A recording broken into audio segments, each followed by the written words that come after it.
Can everyone see my screen? Okay, thank you for the thumbs up. Okay, cool. Let's not wait any further. So let's begin. So thank you everyone, right, for coming for this community mental health webinar series of February. Today's talk is going to be on sleep optimization for mental and physical performance, right? With me as my co-moderator and someone that I worked with and learned a lot from, right? Leonard. Right, Leonard, say hi. Hi everyone. Thank you Yeah. for having me back, and I think I'll be back every month. Oh, we will Right. want to have you back, everyone. Uh, don't leave us. Okay. Just a quick introduction of myself. My name is Alex. I'm the executive director of Caring for Life. So, Caring for Life is a suicide prevention charity, and you might be wondering, what is a suicide prevention charity doing in conducting a talk about sleep, right? So, from Caring for Life's perspective, suicide prevention is viewed in two ways. One is when someone have ideation, how do you prevent a potential attempt? Okay. And the other part is what are some of the things that we can do upstream in order to lower the likelihood of having suicide ideation, which then include mental wellness, self-care, resilience, etc. Right? So Leonard and I, when we were discussing, okay, what are some of the talks we want to run, and when she suggested sleep, it took me a while, but I was like, let's try it. So yeah, so thank you, for everyone for giving 1.5 hours of your time, right, to do this talk. So you can see on this slide, there is two QR codes. The first QR code is to our YouTube channel. So today's session will be recorded and uploaded on our YouTube channel. But give us about 1 week or two lah. But once you subscribe to our channel, you'll be notified when the video is up. At the same time, actually Caring for Life, we conduct quite a lot of talks, right? And most of them are even free of charge, just like today's talk. So if you want to be notified as well when there's new talks that's been released, there's a QR code below, right, which you can follow our Eventbrite page and you'll be notified when new events are up. So some quick admin note, as I've said, this session will be recorded and uploaded to YouTube. During the presentation by Dr. Ho, all participants' microphone will be muted, right? So no questions will be taken at that time. However, if you want to leave your thoughts or questions, you can put in the chat first, because later on we will have a Q&A session. I'll keep a lookout on the questions, we'll read out on your behalf, right? And maybe from time to time, we might even want to invite any of you who are interested to unmute your microphone during the Q&A so they can ask your question live as well. Now, don't waste this opportunity, because it's not every day that we can have a doctor from an ENT clinic to talk about sleep and for you to ask any question pertaining to that as well, right? So I really want to encourage you to do that. And if you have any feedbacks, suggestions for future topics, or are interested even to become our future speaker, you can write to me directly at alexyo@caringforlife.sg.org. Towards the end, we also have a post-training survey as well. You can leave your thoughts in our survey also. Now, we have another talk coming up on 7 March, our March Community Mental Health talk. It's going to be on overcoming procrastination and perfectionism. Yeah, I can see Leonard smiling there. And I can feel it as well, right? It's it's a thing lah. It's a thing. I don't want to say too much, right? But what I can tell you is that when we first met the speaker, Dr. Ricci, she was so passionate about this topic, and she even asked me how much time can I give her, and she said if I don't set a timing, she can talk about this for days. So I said no, let's do it within 1.5 hours. But this is the kind of passion lah that the speaker is carrying into this topic. So if you want to sign up, don't hesitate. The QR code is right above, right? You can register for your slot, also free of charge as well. Do take note that it's on 7 March, 11 to 12:30 a.m. Okay, so lock into your calendar also, right? And even if you can't make it, you can still continue to follow Eventbrite page to see what other futures events that's coming up as well. This one is something that I'm really very passionate about. How many of you here, you can just do a thumbs up or put in the chat button, in any way, shapes or form. Who here knows that actually March is Self-Harm Awareness Month? Or if you don't know, you can put no as well. Do you all know? Hey, you must engage with me, if not, I feel very lonely. Oh, some yes, some no. Okay, good, good, good. Yeah. So this is why we are doing this talk. Right. This is gonna be something that we are doing right at the national level where we will be opening up this Zoom to all for all to attend. Yeah. This is gonna be about self-harm awareness talk is divided into two parts. First part is on understanding self-harm in children and teenagers, right? Whether you like it or not, statistics have shown that there's 1 in 4, right, youth in Singapore that engage in non-suicidal self-harm behavior. So that we want to know more about that, and this will be led by Dr. Kelvin Ng from IMH and also Caring for Life advisor as well. On the 28th March, which is the second session, is going to be on emotional and physical self-harm for first aid. So this is very applicable for any of us who come into contact with youth in any way, parents, friends, educator, befriender, you name it, right? All right. These are to me, these are the kind of talks whereby you hope you don't need it, but when situation arise, at least we have a bit more handle, right? This is really how I look at it. And this will be led by Miss Leon, the head, the crest of Youth Shine for Children and Youth. So also another very, very experienced speaker and someone who's been on the ground supporting other youths who have self-harm before. Last but not the least, right, we also have a suicide prevention program coming up on April 18th. This is on Zoom. We still have some vacancy left, but it's filling up soon, right? Also free of charge on the 18th April, 2 to 6 p.m. on Zoom as well. So if this is something that you're interested to know how to recognize early sign and then how to have that safe conversation to bring them to safety, right? Don't miss this chance. All suicide prevention program by Caring for Life will be kept free of charge until the end of 2026, right? So even if you can't attend for this one, just scan the QR code. All our other dates has already been up on Eventbrite. So just register and get your slot before it runs out. Okay, I've been talking a lot, right? Let me now speak to my co-moderator, Lanurse. Yes. Um, Come, share with me your thoughts. Why did you suggest sleep as the topic for today? I think the idea is that, we are looking at doing upstream work, right? Yeah, I mean, me practicing as a psychologist, I think I also take inspiration from, my engagement with the clients that I'm seeing. Sleep, I would say that, 80 to 90%, sleep is kind of like just something that will pop up. Hmm. Yeah, sleep will be something that will just be recommended, to my client, regardless of what is the issue challenges that they have to they're facing. We can't get away from it. Yeah. So I thought that, after January we talk about a fresh start, and my assumption is that, maybe a lot of us would also kind of like, okay, New Year resolution. Can I be more disciplined with my sleep? Can I, you know, um, improve my sleep quality? Because I Hmm. think a lot of us, I think we know lah that, or probably we are guilty of, like, we know how much sleep we should be getting, but we also know how much we can push ourselves.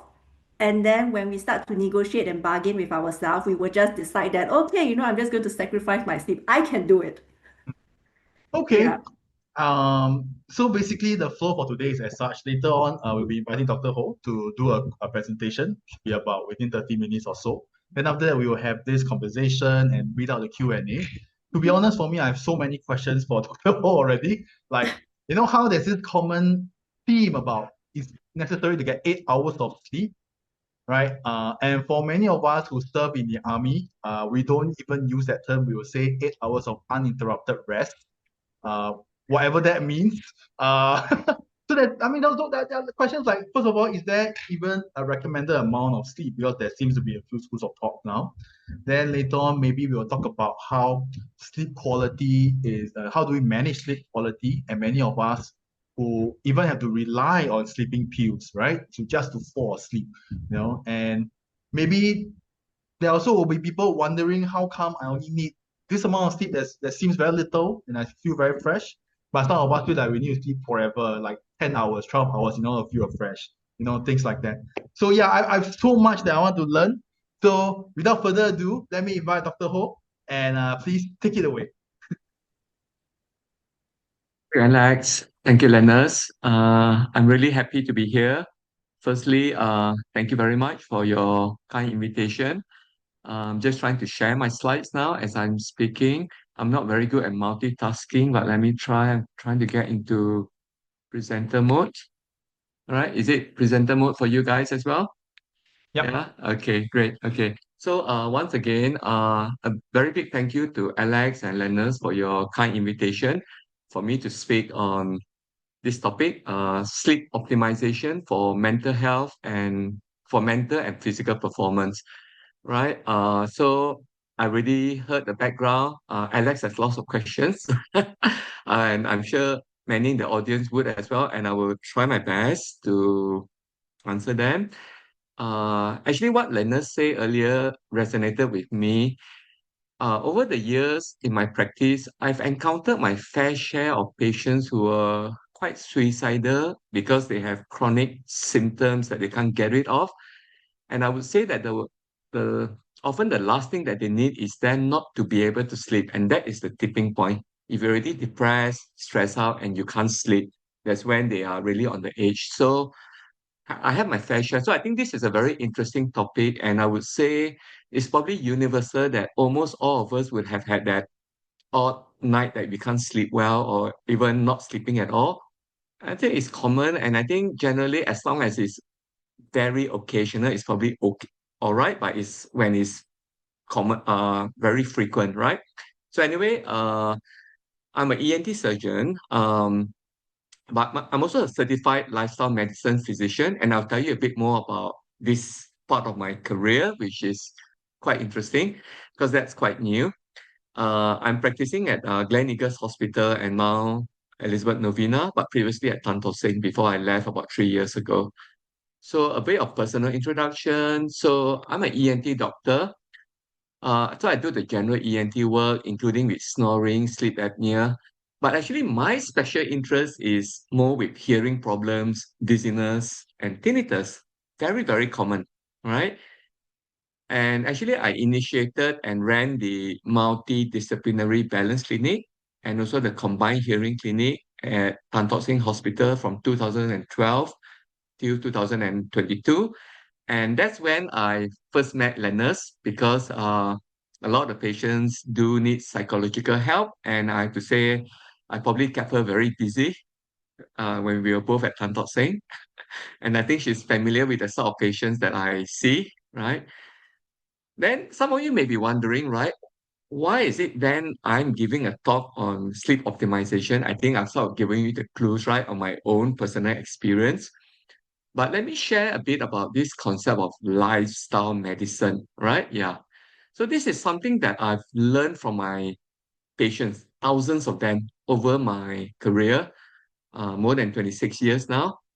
So that so much of our health problems, right, is really strongly influenced by our lifestyle, right? And I'm not sure, I think for each of you in the audience, if you were to reflect on the health problems that you have encountered, or if you're lucky not to have encountered any, think about people that you know who have health problems, how much of how their health problem manifests and how they cope, the influence of their lifestyle, right? I think it's actually very, very powerful. That I came to the conclusion, and I'm sure many of you will probably agree, that virtually all health conditions are subjected to three factors. And what are these? Number one, there's almost always a genetic component. Environment matters as well. I think generally we are quite lucky here in Singapore that our environment is safe. We don't have too much pollution. But in many parts of the world, people are not so lucky. The environment they are in is not great for health, right? I mean, just having access to clean water and basic sanitation, many parts of the world, they don't have it. And then the third part is the lifestyle. And I think this is a big, big elephant in the room sometimes. And sometimes we don't want to talk about it, but I think it's okay. And we should be encouraging patients and doctors to have this conversation about our lifestyle. So I think lifestyle factors are actually very important for number one, disease prevention. It's about you may have the genetic predisposition, but when and how the disease manifests, right, will be strongly influenced by the lifestyle that you lead. disease management. If you are unlucky to then develop a medical condition, how effective the treatment would be is also influenced by your lifestyle. And lastly, the thing that often is not talked about, but can we reverse diseases, illnesses? Not all the time, but actually many things that we assume cannot be reversed, like diabetes, high blood, high cholesterol, believe it or not, is reversible. But these sort of metabolic diseases, but only if you can commit yourself to revamping your lifestyle to be as healthy as possible. And I'm a human being just like the rest of you, and I can tell you that the lifestyle measures that you need to adopt to reverse disease is not easy, but certainly doable, right? So with that in mind, I have this strong interest in lifestyle medicine, and 2 years ago, 2024, I took the plunge. I decided to uh, study for this qualification, and actually, there's a lot to learn, but it's fascinating, right? Things that I thought that I knew it superficially. Many of these things about lifestyle medicine, back in medical school, really they were just touched upon very, very superficially. And I suspect even current medical school students, lifestyle is taught, but probably not in a very deep, detailed way. So I managed to get my qualification in November 2024. And I find that going for this qualification has been useful for me in my professional role in helping my patients, but actually it's been good for myself as well because I would say that my health has improved significantly. So today is one of the opportunities that I'm going to take to share a bit of what I've learned from doing the course and also what I've learned from my patients. So, I mean, a bit of background about lifestyle medicine, because this is a term that I suspect may be quite new to many of you. Even when I mention this to my colleagues, a lot of them say, huh, what is lifestyle medicine? Right? And so essentially, lifestyle medicine is a medical specialty that uses evidence-based. So that means there's science behind it, research behind it, therapeutic lifestyle interventions. That means we use the lifestyle as the intervention, as a primary modality to prevent, treat, and reverse medical conditions.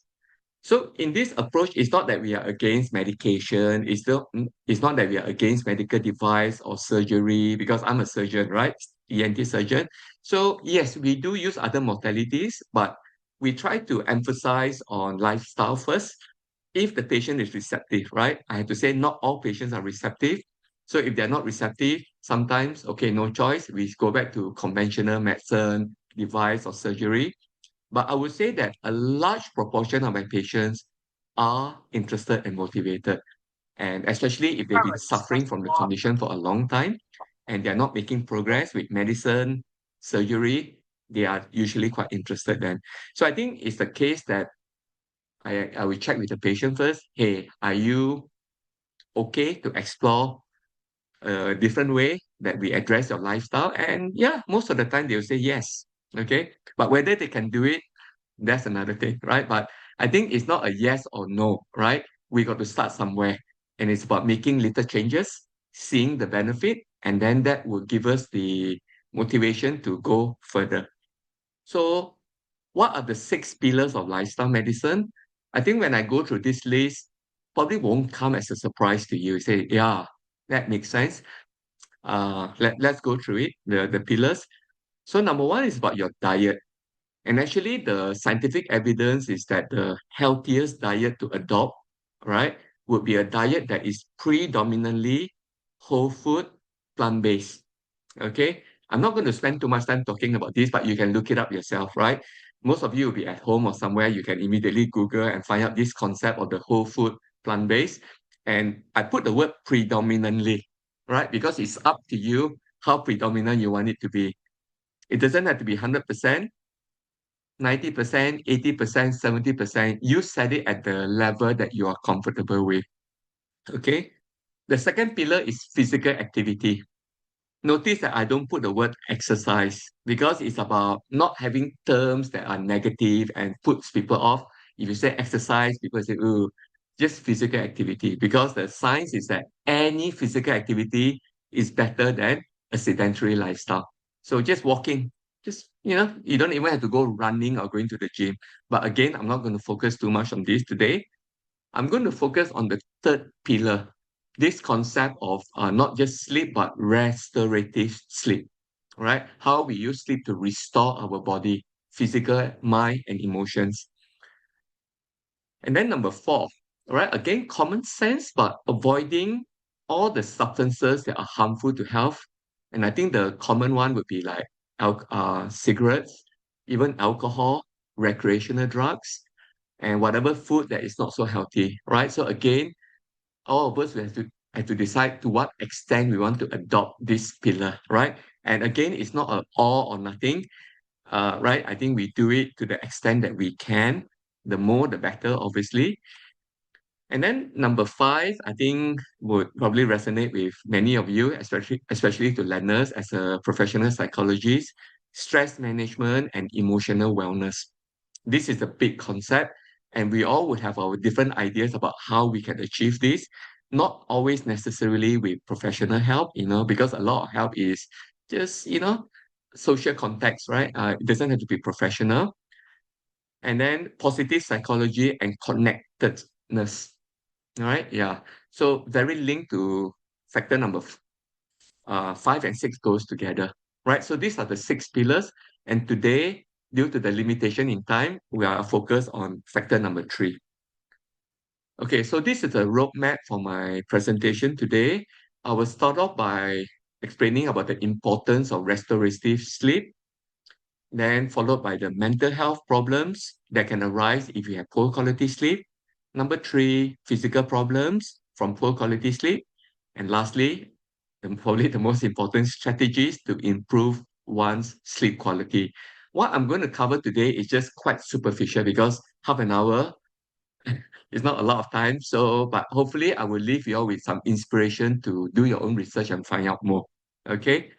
So I got a confession to make.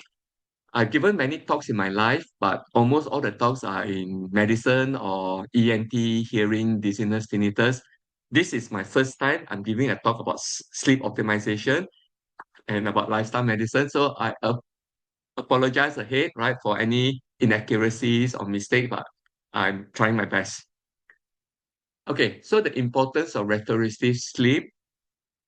So in terms of sleep, right, people say how much sleep Alex was asking is enough and all that.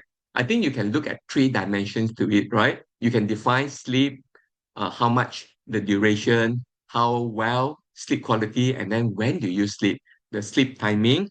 And I think these three things, if you look at it, are quite important in defining what is enough. Restorative sleep is this concept that for each of us, and actually it's very different on the actual amount of sleep that we need.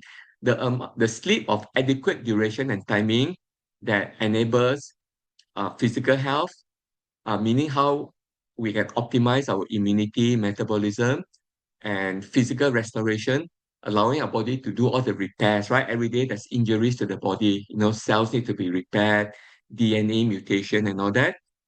Cognitive function, again, linked to mental health, how we consolidate our memory, learning, emotional stability. All this is very strongly influenced by the sleep and the energy level, how we are able to feel refreshed and have enhanced productivity for everything or anything that we do. We all do very different roles in life, okay? So this energy level would mean different things to different people, depending on our lifestyle, occupation, and our own interests, okay? So how much sleep do we all need, right? So scientifically, for adults, right, 18 and above is 7 to 9 hours. So if you look at this chart, you will notice that there isn't a hard number, there is a range because all of us are different. And also despite the quantity of the sleep, the quality is also highly variable. So that's why there's a range there. And we all know people who somehow they get 5, 6 hours and they seem to cope very well. And some people who say, wow, I need 9 to 10 hours, otherwise I cannot function. So what is normal, what is not? I don't think there is a single number that is normal. Every one of it is different. And I think it's important that we respect the differences. Okay, but this is the general figure that is probably true for the majority of people. For the teenagers, adolescents, there may be some of you in the audience, I don't know, but actually it's 9 to 10 hours, right? So actually, I would say for most working adults, 9 to 10 hours, wow, probably a luxury, right? But I'm sure there'll be times when you say, wow, I do need my 9 to 10 hours. Children, as you can see, the younger they are, the more sleep that they get. So like it can be for up to the 12 years old, 10 to 11 hours, down to the very young infants, up to a year old, up to 15 hours of sleep, right? But this wouldn't come as a surprise to anyone, right? But how are we actually doing in Singapore, right? So, right. So 3/4 of Singapore residents get less than the recommended 7 hours of sleep each night. So even if we take the adults, we take the lower end of the good range. If you look at this chart, right, there are two columns, right? If you look at the one on the left first, the dark blue or purple, this is what I think when they did a survey on more than 1,000 adults, the dark blue is the number of hours that people are reporting that they get. And then the lighter purple is what they actually want, right? How many hours? So you can see, okay, luckily, like less than 4 hours, I'm sure most of us will agree that that's probably too little. 3% of people reporting that. Then for like 4 to 6 hours, a third of people, 32%. Then for 6 to 7 hours, it's about 40% of people. And then for 7 to 8 hours, it's only 21%. 8 to 9 hours, only 4%. And then more than 9 hours is a small minority. And then you can see that 51% of people indicate they would like to sleep 7 to 8 hours. But of course, only 21% are able to get that amount of sleep, right? So the next chart I will show you, this chart actually was quite surprising to me in terms of people reporting the number of times that they wake up at night. And apparently, only a quarter of people don't wake up at night at all. So that means 3/4 of people actually wake up. Majority is 1 to 3 times, but some people is 4 to 5 times and even more than 5 times. So to summarize the data, right, this study of more than 1,000 adults in Singapore is a survey. They came to the conclusion that Singapore is the third most sleep deprived city in the world. Guess which is number one and number two? Now, all in Asia. Number one is Tokyo. Number two is Seoul. Probably won't come as a surprise, right? Yeah. And overall, only 1 in 4 people in Singapore sleep for 7 hours or more, and only 17% sleep through the night without being woken up at all, right? So the reasons for lack of sleep that people self-report would be poor pre-bedtime routines, social media and gaming. I'm sure we can all relate to that, and many of us are probably guilty as well. Anxiety and staying up late in an attempt to reclaim their time. I think what Lanurse was alluding to that we only have 24 hours a day, and we all have a lot of things to do, right? We got our professional commitment, social commitment, CCAs and all that. And sometimes, I think not sometimes, for most of us, if something has to give, usually is sleep. And I'll be the first to confess I'm guilty of it as well. Okay. So I think this list is very important because it shows the causes of sleep deprivation. I put number one, lifestyle related behavior and culture. I think if you reflect on it, that is probably true for most of us, right? Um, what we choose to prioritize, our social life, professional life, and working hours in Singapore can be quite long, right? And this thing of sometimes staying on till very late, having a lot of homework. What about culture? Many of us choose to hang out with friends, family, and having late nights, out for meals, drinking, going to the club or whatever else, or staying up to watch Netflix, going to the cinema. And probably this sort of lifestyle behavior is even worse during the festive season, right? New Year's, Christmas have just gone by, and upcoming Chinese New Year. I'm sure this period of time, probably we stay up even later. But I suppose fortunately, usually it's during the holidays, so right, we can hopefully wake up later the next day as well. Number two, I put down insomnia, which is a medical condition of either difficulty falling asleep, or you fall asleep, then you wake up and you can't sleep again, or worse still, both falling asleep and not being able to sleep again. Number three, obstructive sleep apnea, quite prevalent as well. And this is probably something that a lot of ENT doctors will deal with. But I deliberately not want to make this sleep apnea a big part of my talk today, because I think we should talk about the commoner ones, the insomnia and the lifestyle related behavior aspects of our sleep. I wanted to also talk a bit about medical reasons, because this is within the context of what I see in a lot of my patients, that many of them have physical symptoms from their medical conditions. It could be pain, it could be dizziness, tinnitus, and headaches. It could be nocturia. Nocturia just means they have having to wake up at night to go to the toilet frequently. And I think these common symptoms is not exclusive. I'm sure there are exhaustive. Sorry, I'm sure there are other symptoms, but these three group of symptoms will probably capture 80 to 90% of the physical symptoms that patients have that affects their ability to sleep well.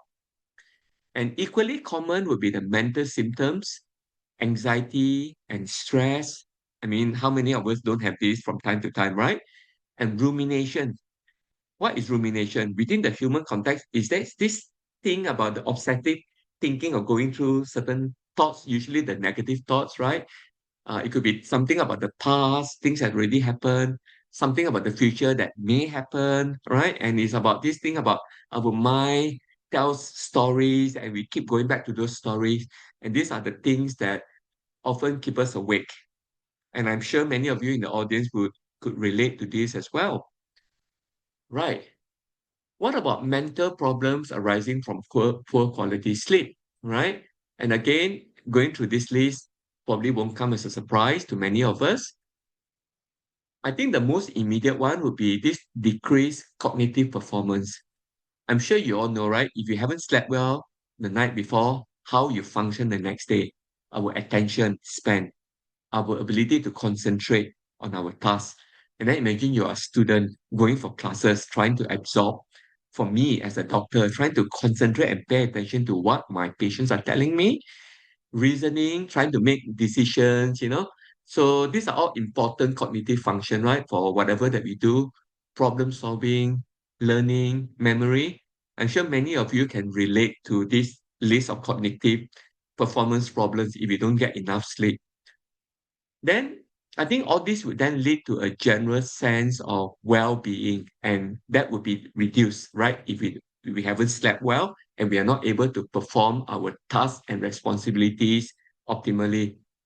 And all this would lead to increased negative emotional states. We tend to be more angry, short-tempered, frustrated, right?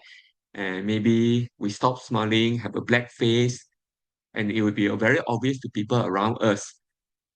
Increased risk of mood disturbances and swings already for those who are susceptible to this. If you don't sleep enough, it will make it worse. And last but not least, increased risk of anxiety and depression, more so if we are already at risk of this. So many of my patients, right, and I'm sure many doctors will say the same and learners will attest to this. If they're already feeling anxious and have depressive symptoms, the last thing that they need is to then develop insomnia as well. It would really tip them over the balance, right? The number of patients that I've seen over the years coming in crying and say that they're on the verge of committing suicide, I can tell you it's not that infrequent within my practice. And often this pattern comes in chronic symptoms and then developing insomnia as well, right? So these patients are often crying out. They are just at they don't know what to do next. And really, we need to very aggressively manage this group of patients. And often I need the help of psychiatrists when the patients are at this state, right? And or minimally the psychologist as well.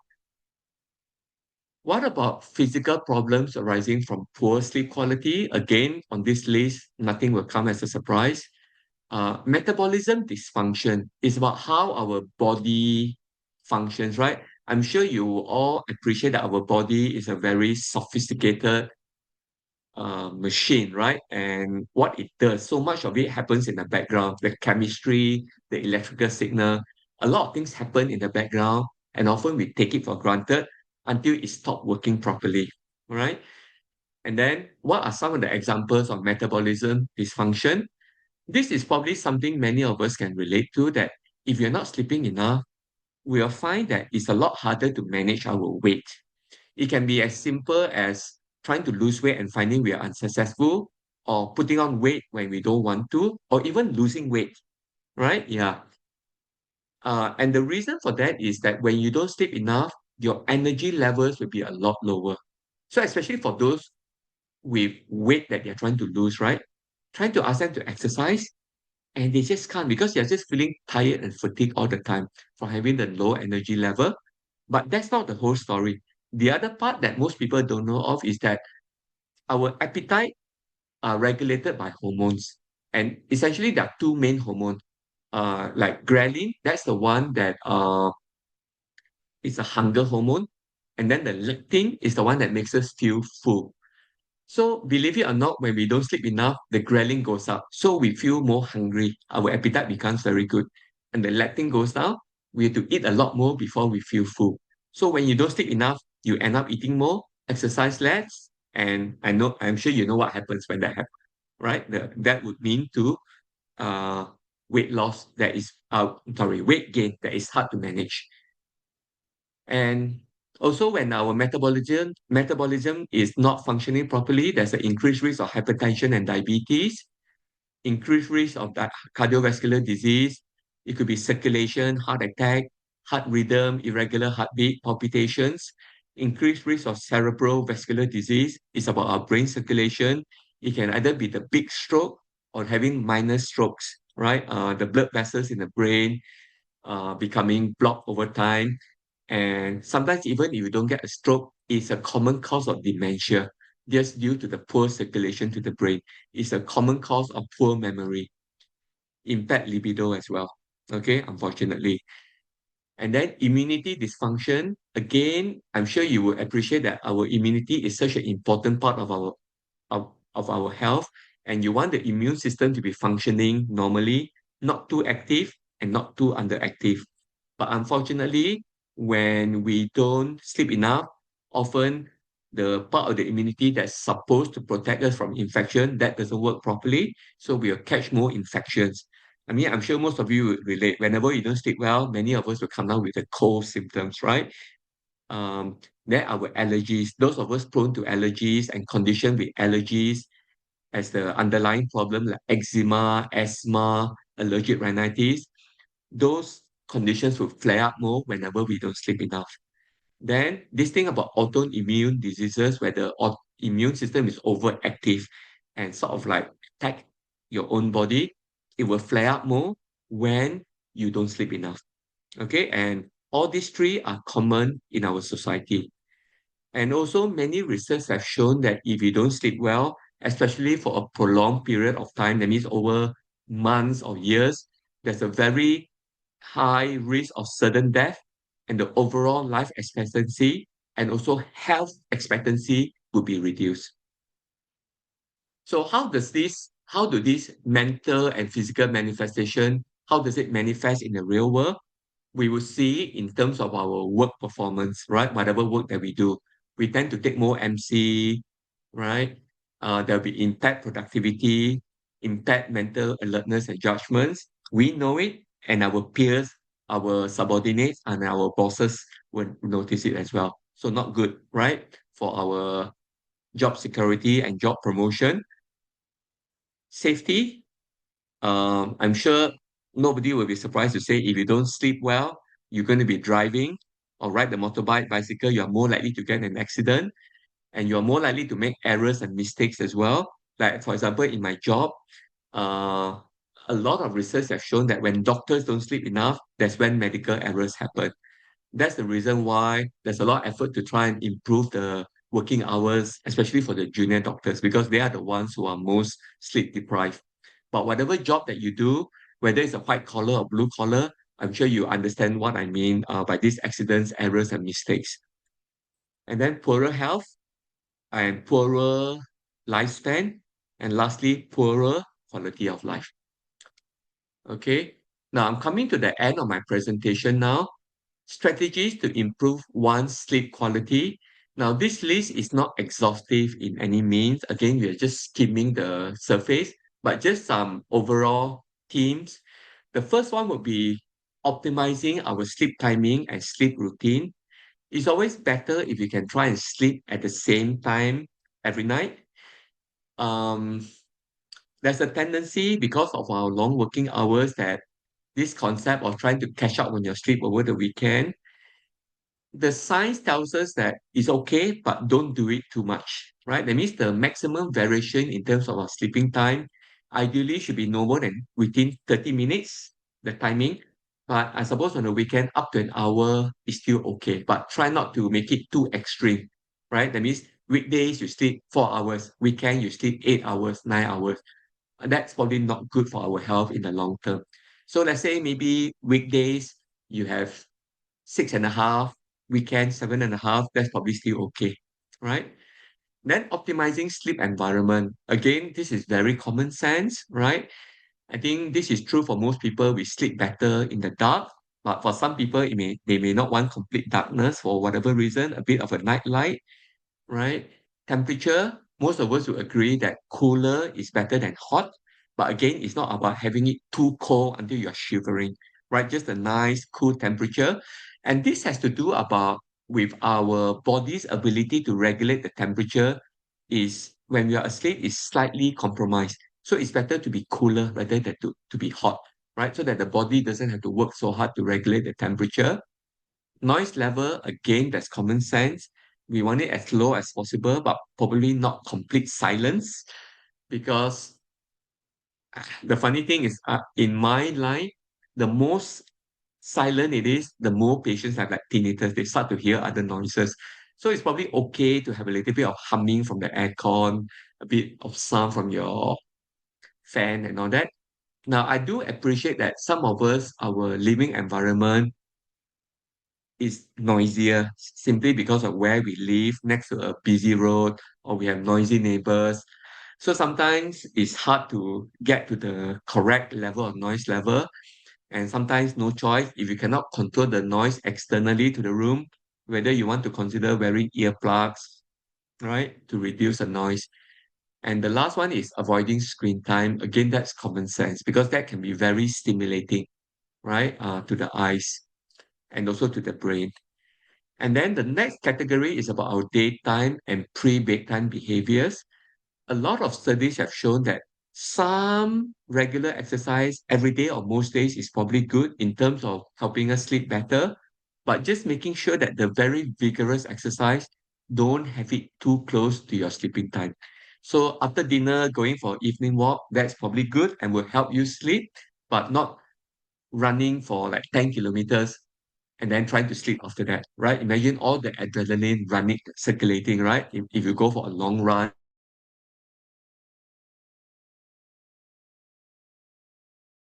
I think the big culprit here is caffeine, right? And just trying to avoid having caffeine too late into the day. You have to know your own body.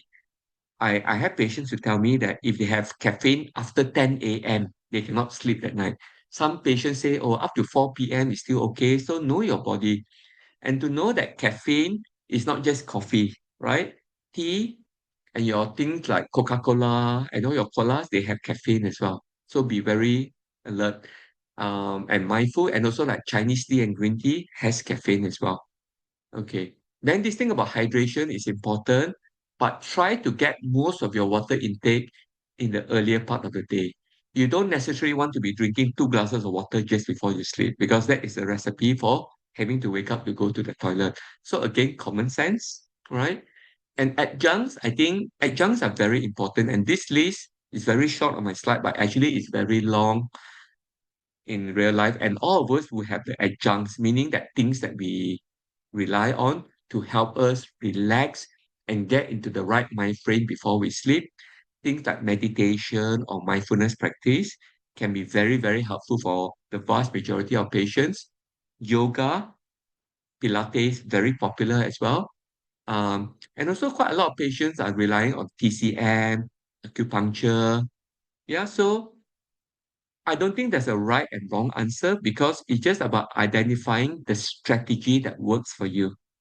And even though your strategy can be a little bit unusual, if it works, it works. So don't let other people judge you and say, oh, I wouldn't do this, right? So, but just be honest to yourself.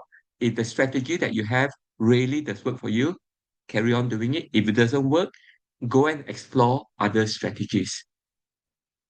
Then this one here, slightly on the more medical side, I think if you are a snorer, right? Um, and people say you snore very loudly. They observe that when you sleep, you stop breathing sometimes, and you're always feeling tired. Probably not a bad idea to get yourself screened for this obstructive sleep apnea.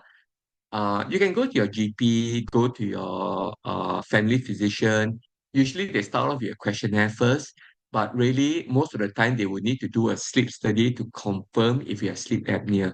Nowadays, most patients don't need to have the sleep study in the hospital. You can have a sleep study at home. That is usually cheaper. Okay. Then the second part is, I think I alluded to the fact that many patients are not able to sleep well if they have physical health symptoms that bothers them. Common one would be pain, tinnitus, dizziness, headache, but I'm sure there are many others. Please get help. Please get the right treatment to keep these symptoms under control. Because I can tell you that all these symptoms for 99.9% of patients can be well managed.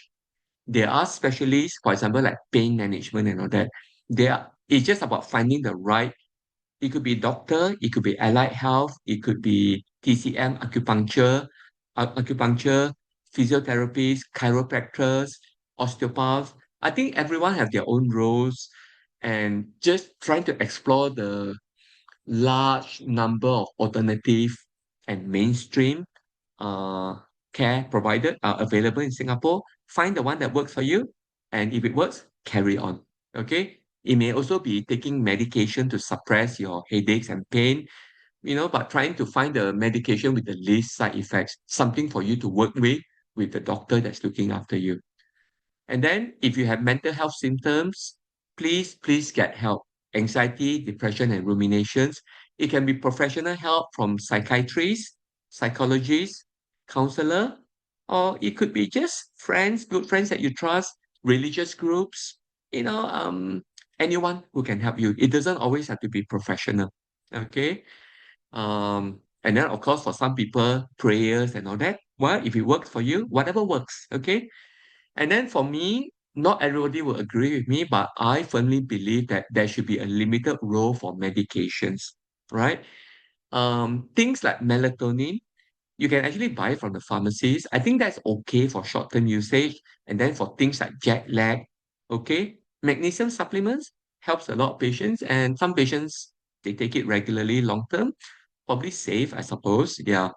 And then, but I think most of us will agree that it is probably best not to be dependent on sleeping pills.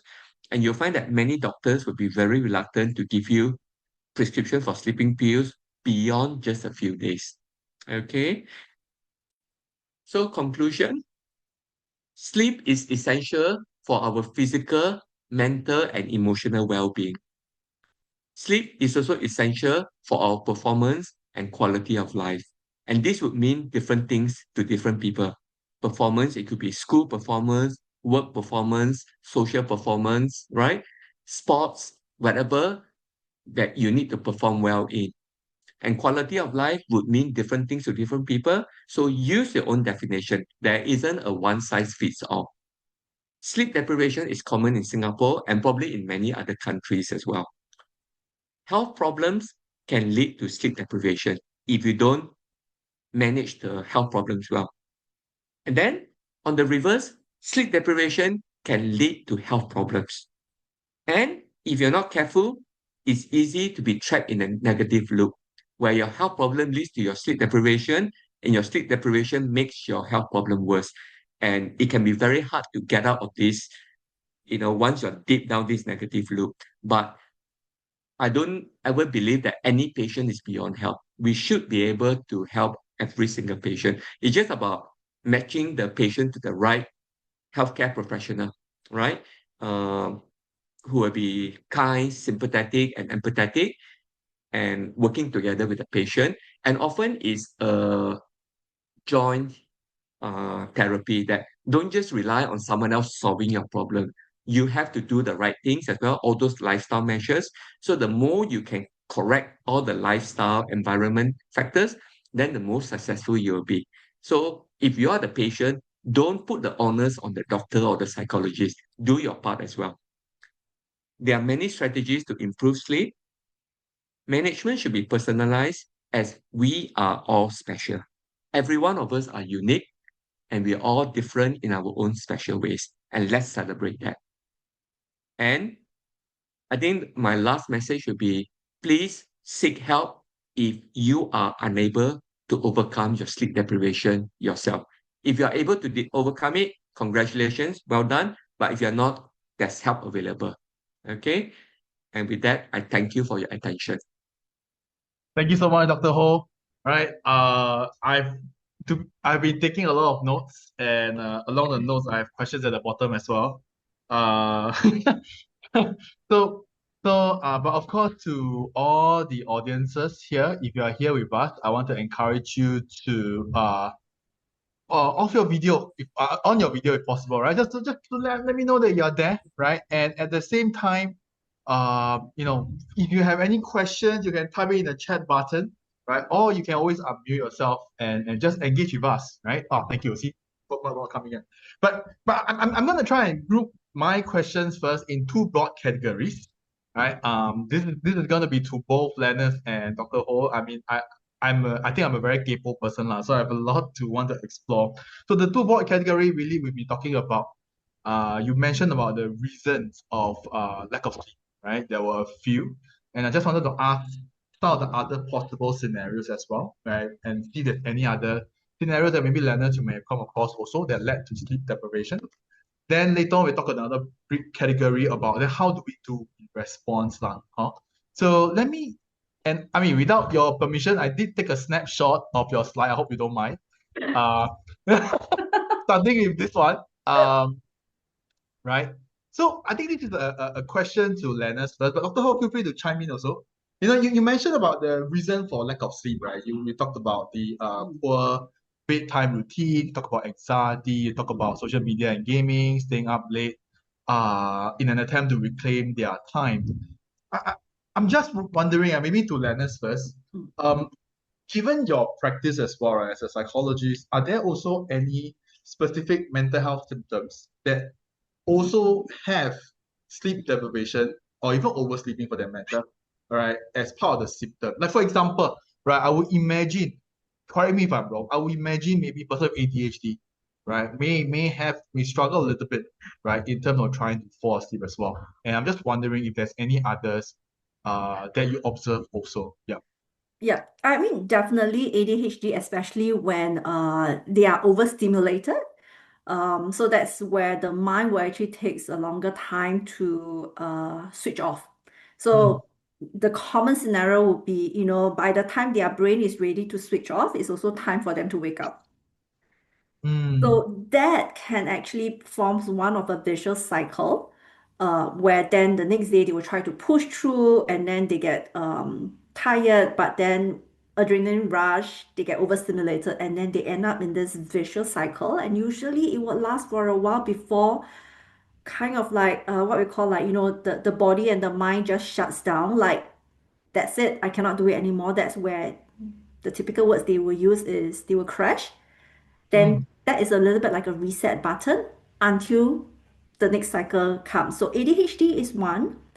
Um, since I'm a psychologist, like so depression, anxiety, um, any of the deeper issues, stressor, they can be potential cause to keep someone up at, I think what Dr. Ho mentioned just now, like, um, the mind would just keep thinking, ruminating. Most of the time, it can be negative things, of the past, of the future, like, tomorrow at work, what do I need to do if I have an important presentation? So the mind may get into, so that's part under a little bit under anxiety. And sometimes it's the lack of self-care because the daytime they will be so focused with external duties, obligation, jobs, families, and by the time they settle everyone, it's bedtime. But what about myself? So then we will start to like, okay, maybe I will, I want to have my me time. So Mm, there will be this resistance towards sleep. They just use that it's not fair. So they will mm, try to reclaim the time. And that can be a factor. So and then when they reclaim the time, the next day they struggle. They get upset with themselves for not having good sleep. So that mm, is actually another common vicious cycle that mm, we can get in. mm. Mm. Yeah, I mean, I guess just a quick segue from that, right? I also want to check in with the audience, right, who's here with us. How many hours of sleep do you all usually have? Now, I'm very curious, right? It can be usually on average, or it could just be last night. I'll be the first to confess, right, that I slept at 2 plus a.m. yesterday and wake up at 7 this morning for some work-ish situation. So, not the best.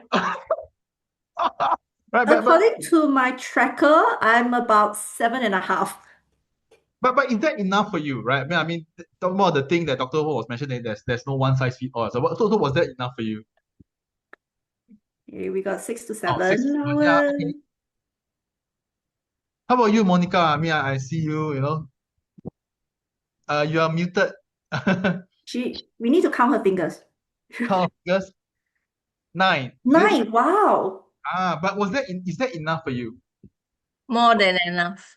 More than enough, right? But because I'm a retiree, Hmm. and Hmm. the last 2 days I was very busy physically cleaning up. Mm-hmm. So that's why I could sleep so long. But my usual time is like 8 hours, Hmm. which is good enough for me because I actually have bone problems. Some nights I just cannot sleep. It hurts. I Mm. see. I see. Yeah. So on a good night, when I don't believe in taking painkillers. Hmm. So what I do is I rub medicated oil, and sometimes I can sleep quite well. Hmm. Other than that, it's like if it's very painful, I don't even get up in the middle of the night. Hmm. So that's good enough. Okay. I also see thanks for sharing, Monica. Yeah. I also saw a few responses in the chat, like Cynthia said 6 to 7. James said 4 to 6. He has a follow-up question later, which I'll read out as well. 4 to 6. Alex, Yes, sorry, just to disrupt, I'm Lynn. I yes. have around like 4 or 5 hours, but I think this is also because I type too slow. Maybe it's the next question I want to ask. Whether we sleep 4 to 6 hours, 6 to 7 hours, but what time do we sleep? Is it matter? Okay, for me, example, if I were to sleep at 2 o'clock or 3 a.m., I wake up at 9 a.m. Is it considered good? Because it's not, is it only consider like the duration or when is your sleeping time? Okay, I know that my mom has been nagging me like, oh, if you sleep at 3 hours, your liver is going to go, you're going to get a liver disease soon, sooner or later. You're going to die soon anyway. So you know what I mean? This kind of things. That's what when a lot of people say, oh, I have enough sleep, 6 hours, 7 hours, but does the timing when do you fall asleep matters or not? Because yeah, I think this is a question. Because if you come in yesterday, I have a good sleep. I slept at 3 o'clock a.m. and I wake up at 9 a.m. So does it consider a good? Dr. Ho? Thanks for sharing, Lian. And I think the science is a bit unclear on this, that the actual timing matters. And I think we have to look at the context of would the timing affect the sleep quality and our sort of like our social and family professional commitments, right? I mean, some people are shift workers anyway, right? So they have to sleep during the day and all that. But interestingly, there's evidence to show that sleep workers um, generally their health is not so good. And I think it's within the context that the usual time, I mean, historically, before there was electricity and all that, our ancestors were sleeping at night because it's dark. you can't do anything at night, right? You can't go hunting, you can't go and tend to your uh, farm and all that, right? So conventionally, it's nighttime. It's also quieter, cooler, right? Anywhere in the world. But also, I think within the context of Singapore, where Singapore is very crowded, you are most likely to get a quiet time during the night. Then we don't know how noisy our neighbors or even our household, how much light that comes through the curtain. I mean, even with blackout blinds and all that, I'm not sure how perfect. So I think it's within the context that if you sleep the so-called regular sleeping hours, you are more likely to get quality sleep. And whereas if you sleep at the time when other people are awake, to some extent your sleep may be compromised. But again, this may not be true for everyone. If you are able to sleep whatever time and nobody disturb you in any way, you may be getting sufficient quality and quantity. So I don't think it's a hard and fast yes or no, the timing is important. Within your context, whether it matters or not. So maybe I can jump in the psychological aspect. So actually, we all do have our like so-called bio clock, when it's like when you are used to waking up at a certain time, after you get that pattern, sleeping pattern, you don't need alarm clock, your body will still wake up. At most you are 15, 30 minutes kind of within the range. So if let's say 3 a.m. to 9 p.m. 9 p.m. that would be so good. 3 a.m. to 9 a.m. it's like your regular, okay? Then it probably is going to have a higher chance of working for your body because that is going to be your bio clock.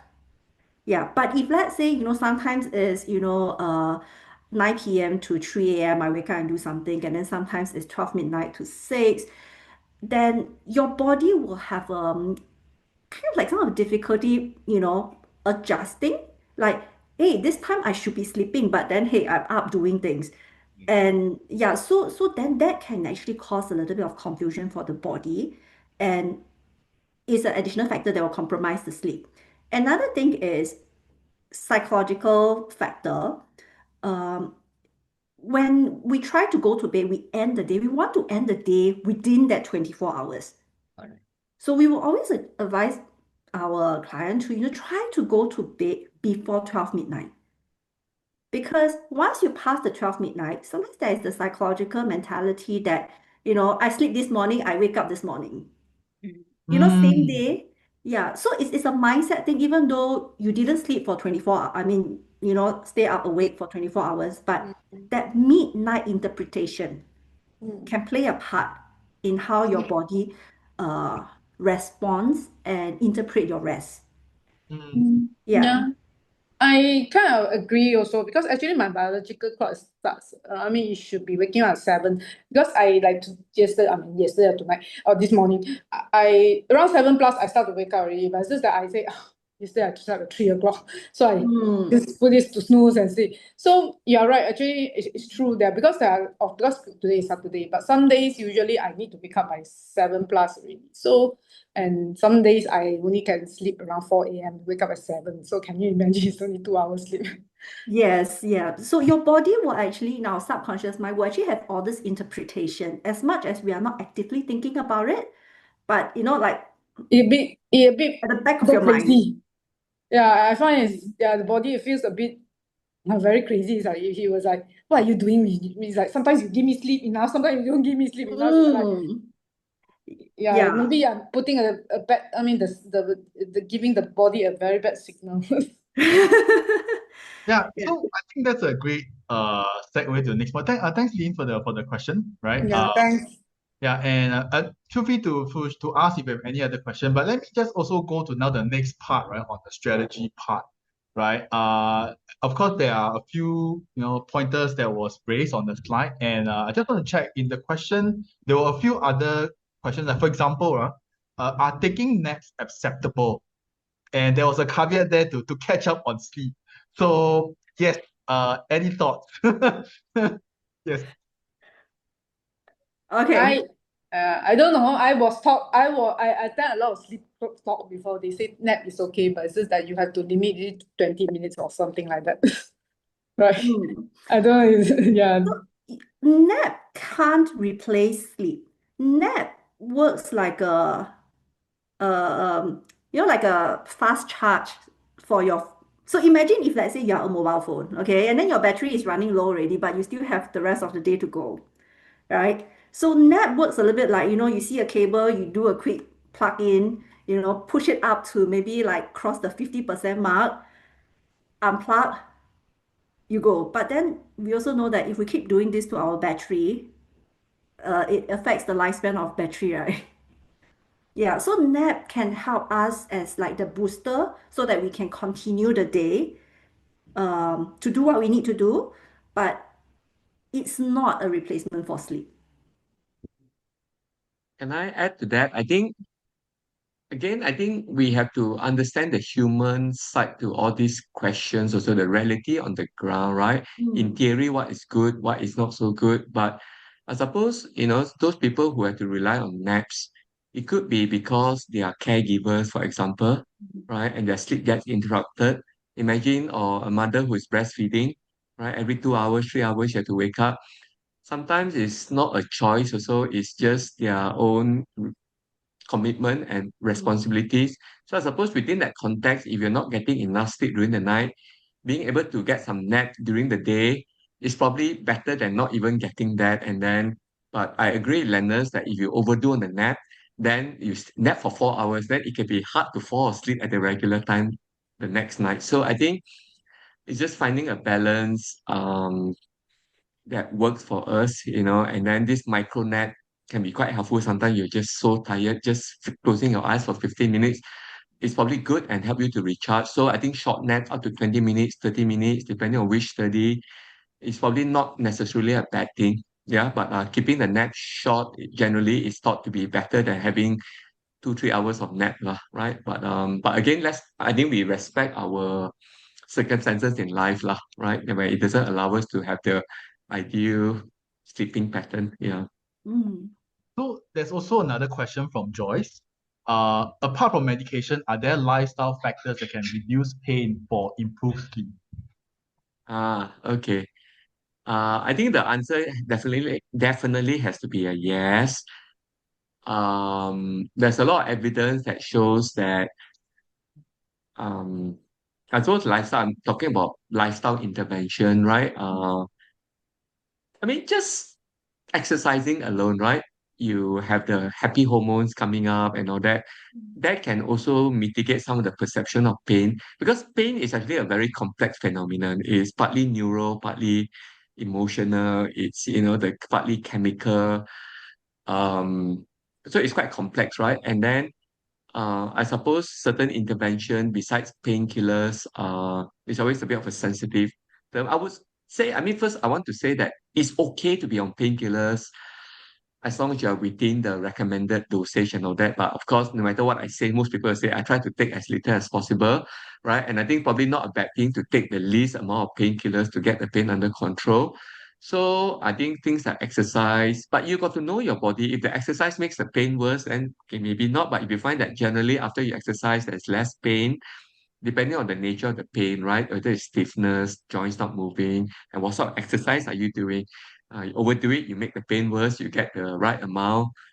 It helps. So again, everything in moderation and figuring out what's right for you. Then, but definitely there's also a lot of scientific evidence to say that meditation, if done properly, can be a good way to reduce pain. Yoga, so and then various other alternative treatment, chiropractor, osteopath, definitely lots of testimonies from my patients. So I would say that if it works for you, it works lah. This lifestyle intervention, acupuncture, again, many of my patients would swear by acupuncture or learning the acupressure points. So I would definitely say the answer has to be a yes, but you just have to figure out which lifestyle intervention works for you. Mm. Thank you. I just want to ask one question, a segue to the different angle first. How about, is there any link between diet, like food, with good restorative sleep? right? In terms of what time should we eat or what should we eat? Is there any specific type of food that will help in sleeping and things like that? Just quick question on this. I think I'll start with the timing first. Okay. Definitely not eating too late into the night helps because many of us are prone to indigestion, reflux, and all that, right? And depending on what you eat, spicy food, instant noodles, this one are probably very reflux inducing. And then I suppose sometimes the funny thing is in the afternoon, right? You have a good lunch, you have the post-lunch coma, right? Then you say, hey, can I achieve the same thing? Have a heavy meal, then all the blood get diverted to the gut. I don't know. Some people, some of my patients say if they eat somewhat heavily, it helps them sleep.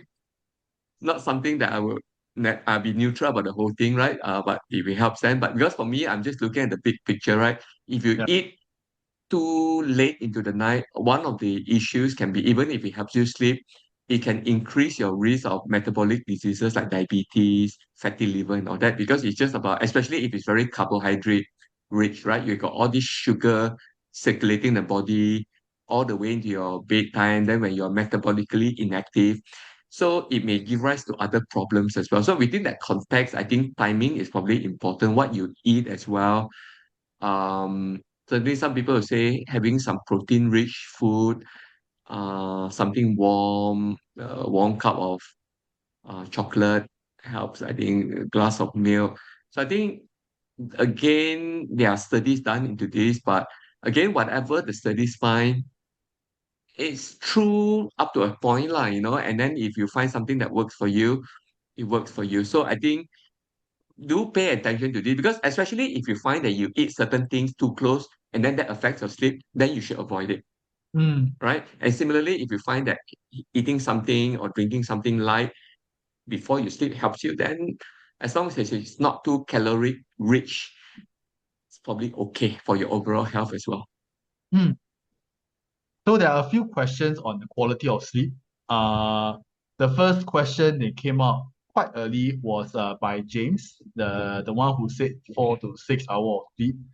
He asked Dr. Ho, if we want to start making improvements today, how, where, and what would you propose we start from? Well, I think I cannot answer specifically for a specific person. I would just say the purpose of my talk today is to give you the framework, and you just have to look at it and within your own life and circumstances, what are the things that you can do? What are the interventions that you're willing to accept?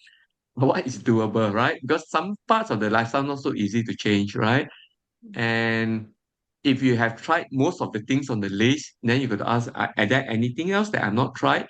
So I think perhaps to ask them what are the things you have tried on the list, what you haven't tried, and what you have tried has worked, carry on. You haven't found the perfect answer, try the other strategies mentioned here, or as shared by other people as well. So I won't give specifics here. I will just say you got to trial and error, all right? And sometimes it won't be so easy to find the correct answer immediately. Another question from Karen. If forcing oneself to stay awake until 3 a.m. regularly to complete tasks due to better focus, does this affect health? Maybe we'll start with that first. Yeah. Yeah, me. So, Unless you want to answer, yeah. Oh, okay. yeah. Uh, okay. I think we all can relate to that, one way or another at a certain stage of our life, where we can just really perform and do work better at night. So I guess that, I mean, it's not all or nothing, good or bad. Um, it's in moderation. Are you forcing yourself Mm. all the time, or is only for a short span, like a few days to finish up a project and then that's it, you go back to your regular sleep. So yeah, I mean, short span wise, there is always, then after that you can exercise your self-care, readjust your sleep. I guess that, you are still continue, you go back to the plan of leading a healthy lifestyle. The deep sleep within second, I think it sounds more like you are very tired. Yeah, because that's the next part of the question, right? Which is, but Hmm. will deep sleep after that within a second gets up at 11 a.m. Is that still quality sleep? Yeah. Okay, so actually, I did write my own little note, like, Mm. something that I want to share is that, when Dr. Ho shares a slide where say, there's the bracket, the range of hours. So the, Mm. the question is always, quite common is, people will ask is like, how do I know I'm getting enough? And sometimes they can get frustrated that they are just not hitting the enough, like, the golden 8 hours. Um, I really resonate with what Dr. Ho says, you need to know your body. So in the morning when you wake up, right, put aside the numbers, how are you feeling? Mm. Do you feel like you are ready to start your day? Do you feel like, you have that energy, you are in a good state, physical, mental, to do the things that you want to do during the day? If let's say, you wake up, you feel sluggish, and then you think of the things that you have to do, and you kind of have this heavy feeling, you have this kind of like, oh, another day, uncertainty whether you can get through, then maybe that is something that we need to go back to ourselves and think, like, why am I feeling what I'm feeling? Is it because I don't have the energy? What is that reason? Yeah, Mm. because that will be something that even if you go to professional specialists, they don't have an exact answer for you, but they can guide you to, figure it out. So something that we can actually do for ourselves, is really to get to know your body. And I think actually just now James asking about like where do we start? I would jump in and actually says that, maybe the starting point is get to know yourself and what do you want? Yeah. Mm. What kind of improvement are you looking for? And that will probably be, a good starting point. Set your goals, set your direction so you know where you want to head towards to. It's a Uh, beautiful answer. I love Leonard's way of answering, right? And I think very pragmatic, very just the way a psychologist would think. I wanted to say that a lot of these numbers, right? You have to understand medical sciences. I mean, they do research. It's based on a certain theoretical. It's a number because the sleep cycle, your REM. I didn't cover in this talk non-REM, deep sleep, and all that. There's a certain ideal 3 or 4 cycles is good for most people. So I think that's where the numbers come out. But within us individually, our master clock that controls the sleep, there's also some variability about how long the cycles are. And there's definitely I've met people like, for example, those people who are like very serious meditators, right? They Mm, meditate so well, their mind is always peaceful, and I'm sure they sleep really well. They claim they can get by on 4 or 5 hours a night every day, and they are full of energy. The mind is so alert, and yeah, it's probably true for them, right? I mean, so I think that number is maybe the sort of like the usual, but if you don't fall into this, you need more, you need less. But as Leonard say, be honest with yourself. How do you feel when you wake up, and how do you feel the rest of the day, right? Um and then I think one of the things that where do you start is sometimes getting some data first. I mean, not to be obsessive about the data, but there's a lot of variables now, and I think they are reasonably accurate. That if you use it appropriately, it can be one way to monitor to see where you are now, and are you doing better than what you think, or are you doing worse than what you think? And then you want to set a goal that makes sense to you, that's doable, then you set it and work towards it. mm. Uh, Another interesting question. I can sleep even better with coffee at late nights. What is your theory for this? And to be honest, this is not the first time me hearing it where someone said I need coffee to sleep. So any thoughts on this? Our metabolism of these things that we eat is so variable. Maybe you are someone who metabolizes caffeine so fast that no amount of caffeine will touch you. And I heard that from my patients as well. They say, yeah, 3 cups of coffee before they sleep, and they sleep like a baby. So if yeah. it's true for you, it's true for you. Yeah, I mean, I So just met know your body. Yeah. Mhm. Yeah, I mean, I met people who, they need a cup of coffee before they are able to sleep, and if they don't have coffee, they actually have migraine and they can't sleep. Mm. So yes, and I mean, I think that especially works for like, if you are kind of like a coffee lover, actually the scent and smell of coffee it can be very relaxing. That probably puts you in a good state. And Actually, if I you're a think migrainer who I depends on think yeah, caffeine, right? When you don't have it, you can have migraine. Yes. caffeine withdrawal. Yeah. Mm. Sorry. Yeah. Yeah, I used to get migraine before, and I used to live on coffee.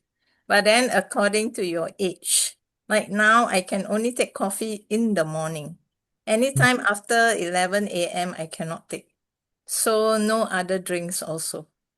So depends on how you treat. You must know your own body lah. But I think the main thing is stress. If you have stress, everything else cannot balance. And even for sleep, it's like it will compensate itself. Like tonight, I lose some sleep. So, but the next night, I somehow or other, I feel very sleepy earlier. So all depends on how you know your own body and you can accustom it that way. So, Thanks, Monica. But actually, what you say is true. Our body can auto-regulate, right? That it try to Correct. compensate. Another thing that you say is very true, that our Right. body changes, our brain changes. So a strategy that worked for you when you're younger, you find that it no longer works. Your body has changed. Sometimes you just have to accept you need to figure out a new way of getting the rest that you need. So we have to accept our body changes all the time. Sorry, Lynn here. I want to go back to what Karen said, right? The question. She said that, yeah, when she said at 3 o'clock, within a second she was asleep. I think this is also a question to learners also. I mean, psychologically, is it correct? Because I think I myself also like that. Because I think that 12 a.m. I cannot sleep. I thought you toss and turn you need 2 to 3 hours, then probably you die asleep. So I said I was so fed up. I said, then might as well don't sleep. 3 a.m. Then within 1 second, within 10 minutes, I go and sleep. You know what I mean? It's like psychologically, I know it's not right, it's not a right approach, but you would think that if I were to try to sleep at 12 a.m. I toss and turn 3 a.m. I wasted my 3 hours for the tossing. Then why not I just go and sleep at 3 a.m. within 10 minutes, so it's more efficient in this way.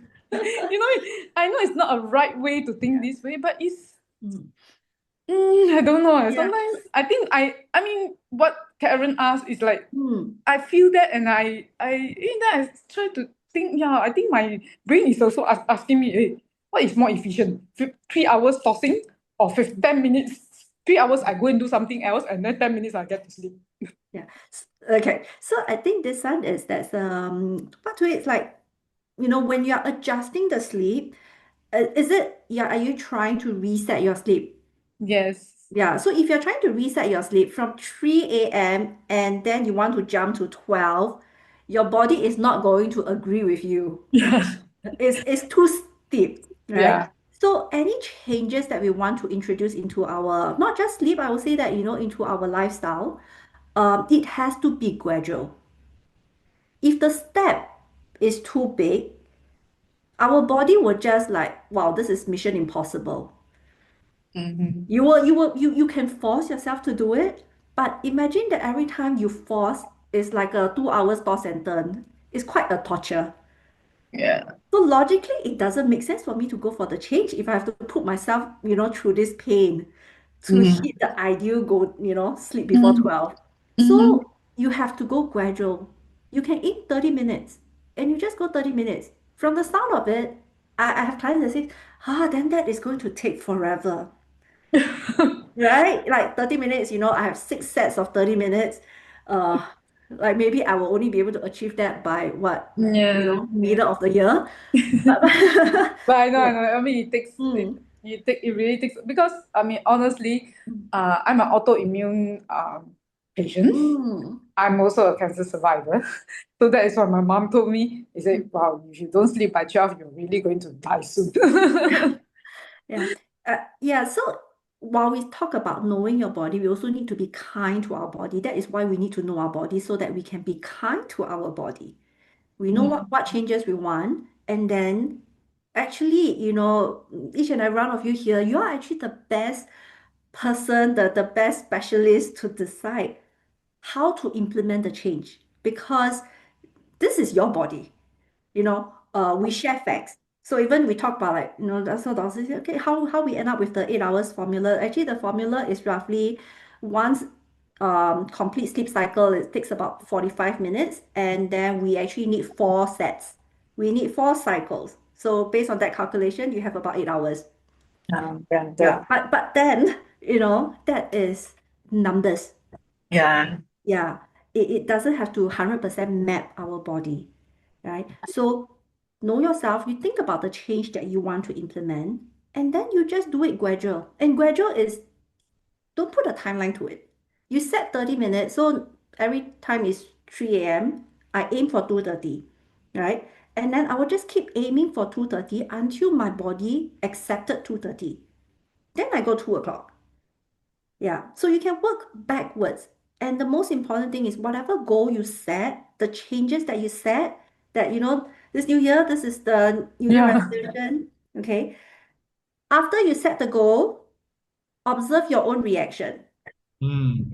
Yeah. Mhm. How is your reaction? Is your reaction, that is doable? Okay, then I think you are setting yourself up for success. But if you set the goal, you go like, like exercise. I like how Dr. Ho said, just physical activities rather than exercise, because when I hear the word exercise, I would just be like, no, I cannot. Yeah. But when he said, you just need to move, I feel so much more doable. Yeah, Yeah, yeah, true. it hits my mind that, hey, actually every day I'm moving. Yeah. I can be intentional about taking the stairs instead of lift, and I wouldn't feel like, there's this pressure that I need to exercise. Yeah. Mhm. So when you have that feeling of, hey, I think it's doable, I'm not sure, but I feel that it's doable, then I think there's a higher chance that you are going to succeed in implementing and achieving that goal. Mhm. Thanks. Okay? Thank Okay. you. I know we hit 3:30 already, but you see Yes. the level of interest is so high. I still want to ask this. I still want to close with these 2 questions. So I think everyone else understanding that we're overextending a little bit, maybe 10 minutes. But I think we all be receiving lah. So I don't even want to wait. So there's a question asked by Serena on, if you dream a lot, is it considered good quality sleep? And the last question that I want to end with that is, how about those people who struggles with nightmare? Maybe this is a question to both Dr. Ho and Eleanor, right? Those who struggle with nightmare as well. So what can we do in response, to get back their quality sleep? So yeah. So dream a lot, is it considered good quality sleep? And those who struggle with nightmare. Yeah. Dr. Ho, you want to go first? No, Lennox, I'll let you take this. Okay, if we are talking about not nightmares, Yeah. dreams, I think that it depends how you feel the next day. Because if let's say dreams is, like I mean, if I may quote like, personal experience, like sometimes when I have a more important things the next day, I will actually dream about me executing it. Wow. Yeah. So, but I mean that's me. And when I wake up, sometimes I do get the feeling like I feel like I've been working the whole night and I didn't sleep. So I think that probably compromises. But if the dream is very random thing, I know I dreamt, but I can't remember the context. I wake up and I still feel fine. I think, probably that is okay. Yeah. And nightmares, I would interpret that as sometimes we need to, if it's once off, maybe you watch a horror show before you go to bed. Maybe you have a stressful day.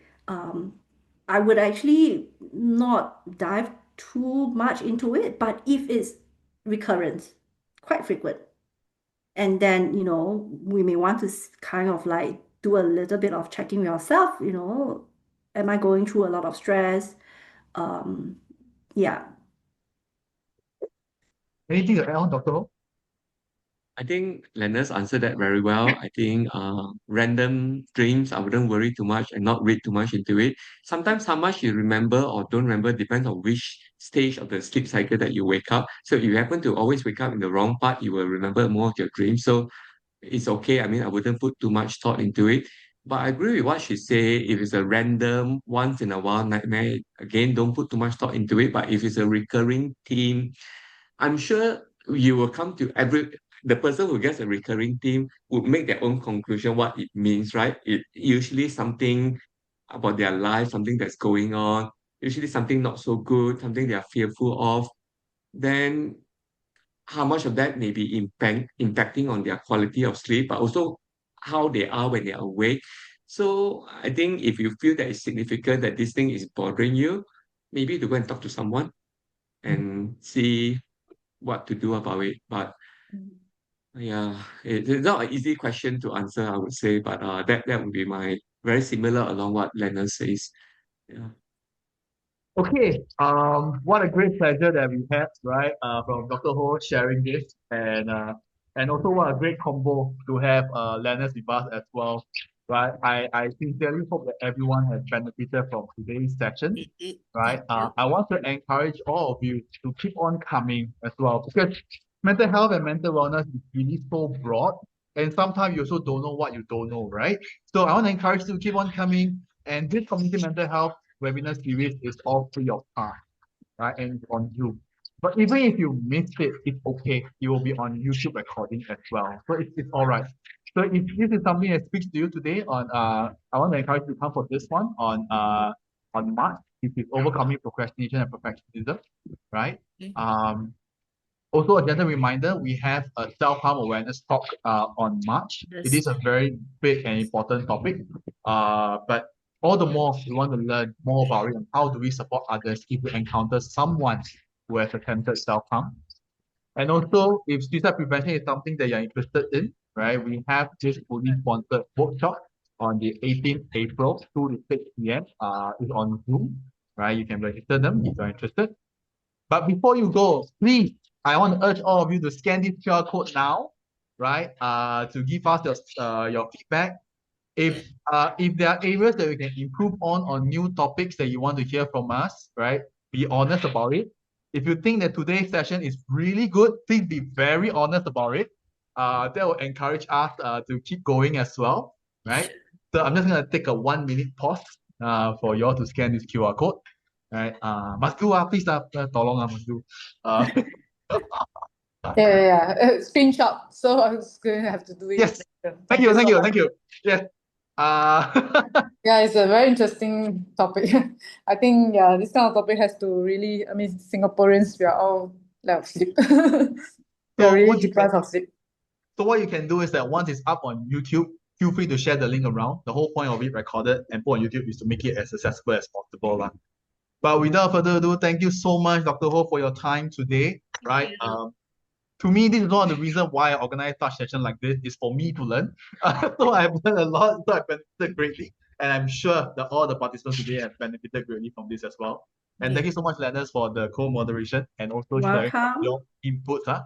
And I really look forward to all the other community health webinar series that's coming out as well. In the meantime, everyone, please continue to do your self-care, rest well, and I hope you sleep well as well. Thank you so much, everyone. Thank you so much, everyone. Thank you. Take care. Have Thank a you. for your thanks.